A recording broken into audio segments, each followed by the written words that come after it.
주님의 이름으로 사랑하고 축복합니다. 오늘 함께 읽은 본문 예레미야 32장 26절에서 35절의 말씀을 통해서 하나님을 알고 영화롭게 하는 주의 음성을 듣길 원합니다. 예레미야 선지자는 하나님의 전능하심을 알고 찬양합니다. 그 하나님이 이해되지는 않지만 그 회복의 약속을 붙들었던 선지자 예레미야는 사촌의 땅을 사고 그리고 회복시킬 하나님을 기대했습니다. 물론 현실적으로는 이해가 되지 않을 수 있습니다. 그러나 그 하나님의 전능하신 하나님이셨기 때문에 우리가 앞서 고백했던 것처럼 창조주 하나님이심을 믿었기 때문에 그는 신실하게 하나님의 말씀을 붙들었고 이후에 회복될 땅을 사는 문제도 순종함으로 나아갈 수 있었던 것입니다.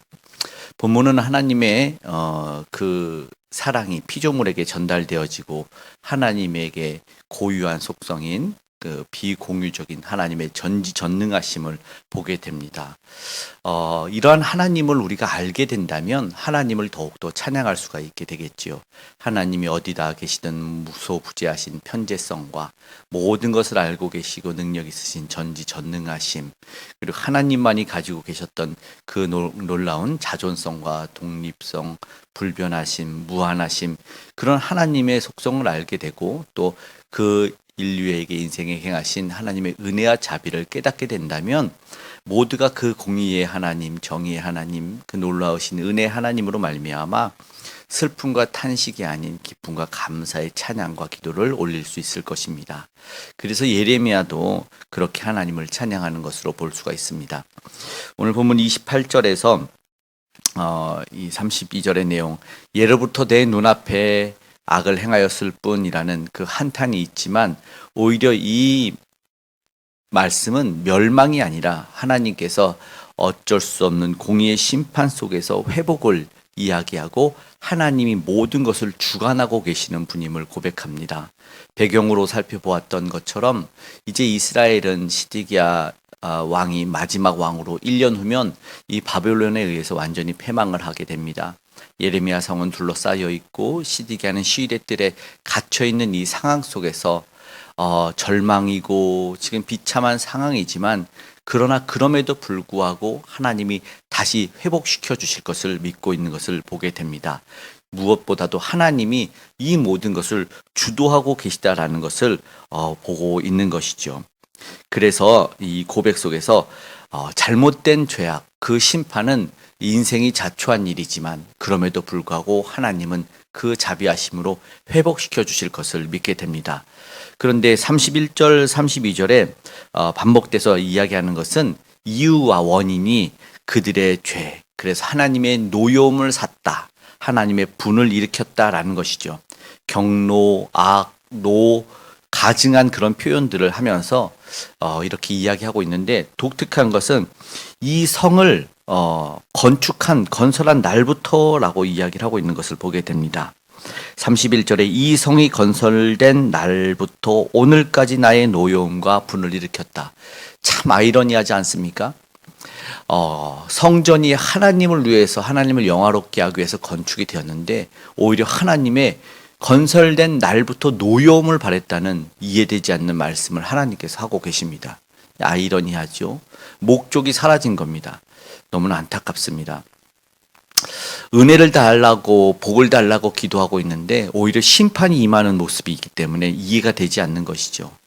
예전에 그런 얘기가 있더라고요. 어떤 사모님은 성도님이 사모님 잡채 좋아하시냐고, 그래서 잡채 좋아한다고 했더니 여러 번 물어보더니 한번 초청을 하시더래요. 그래서 그 성도님에게 집에 갔더니 잡채를 잘 만드는 이렇게 그릇을 전기 어떤 그릇을 팔더래요. 어쩔 수 없이 이렇게 구매를 했다 하는데 그 이후에 좀 트라우마가 생겼답니다. 좋은 목적인 줄 알았는데 또 다른 목적이 숨어 있어요. 이 성전에 어떻게 그런 모습이 있을까 생각하게 됩니다. 우리도 그런 의도와 목적이 바뀔 때가 있을 때 참 안타깝습니다. 은혜의 수단과 복의 수단으로 만나고 그렇게 건설이 됐는데 다른 목적으로 저주가 임하고 불신이 싹트는 일들이 우리 사회에서도 있는데 이 당시에 어떻게 하나님을 섬기는 이 성전에서 이런 일이 있는지 참 안타까운 모습이라는 것을 보게 됩니다. 우리는 왜 하나님을 섬기고 있습니까? 하나님은요, 우리의 어떤 이득만을 위해서 섬기어서는 안 된다는 것입니다. 우리의 이익을 넘어서 하나님에게 오직 영화로움을 전달하고 올려드릴 수 있어야 됩니다. 그렇다면 오늘 우리의 신앙의 뿌리를 다시 한번 점검해 보아야 될 것입니다. 이해되지 않는 상황이라고 해서 우리가 그 하나님을 격하시키거나 하나님에게 영광 돌리는 일을 줄일 수 없는 것이죠. 하나님은 변함없고 신실하신 분으로 어떠한 상황과 환경 속에도 사실상 하나님은 영광을 받으셔야 된다는 것입니다. 오늘 우리는 상황과 환경의 지배를 받지 않고 오직 하나님을 영화롭게 할 수 있기를, 하나님께 영광 돌릴 수 있기를 우리가 간절히 기도하고 나아가야 될 줄 믿습니다. 변함없는 말씀, 그리고 우리는 그 기도 가운데 하나님에게 영광을 돌리고 찬양을 해야 될 줄 믿습니다. 33절에 그들이 등을 내게로 돌리고 얼굴을 내게로 향하지 아니하며 내가 그들을 가르치되 끊임없이 가르쳤는데도 그들이 교훈을 듣지 아니하며 받지 아니하고, 33절의 표현에는 등을 돌렸다고 합니다. 하나님이 계시지 않은 것이 아니라 인생들이 하나님을 등졌다는 표현을 하시는 것이죠. 그리고 가르침을 받지 않았다고 합니다. 하나님은 앞서도 계속 끊임없이 가르쳤고 끊임없이 선지자들을 보냈는데도 너희들이 듣지 않았다, 가르침을 받지 않았다 말씀합니다. 그래서 하나님이 오늘 우리도 볼 때 세상을 향해서 나아가는 우리를 보게 되는 것이죠. 왜 인생들은 세상을 향해서 눈을 돌리고 하나님에게 등을 지을까요? 세상의 화려함 때문일 수 있습니다. 그리고 하나님에게 시선을 고정하지 못하는 이유는 어쩌면 우리의 생각과 다른 응답이 있을 수 있어서 그렇습니다.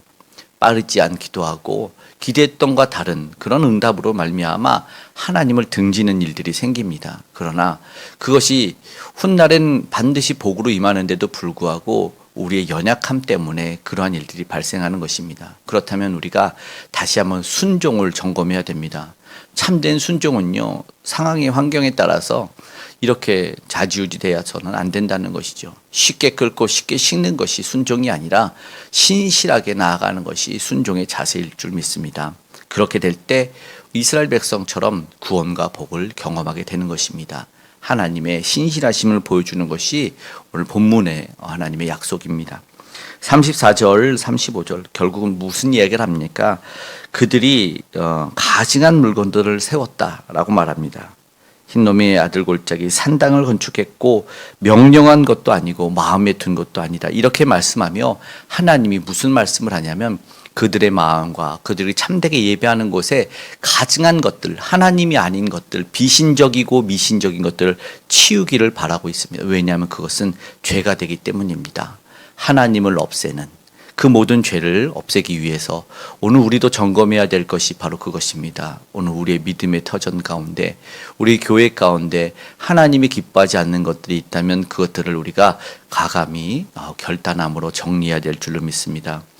어쩔 때는 그것이 되게 쉬울 수도 있지만 때로는 정말 어려울 수도 있습니다.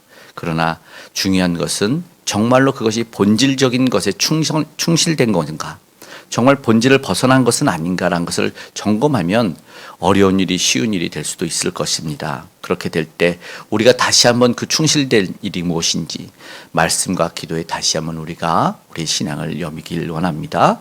하나님만 바라보며 온전히 섬기며 예배할 때 우리에게 허락하신 은혜와 복이 있을 뿐만 아니라 하나님이 그 일로 말미암아 영광을 받으실 줄 믿습니다. 오늘 우리가 함께 하나님을 영화롭게 할 수 있길 바랍니다. 27절에 나는 여호와요 모든 육체의 하나님이라 내게 할 수 없는 일이 있겠느냐, 이렇게 말씀합니다.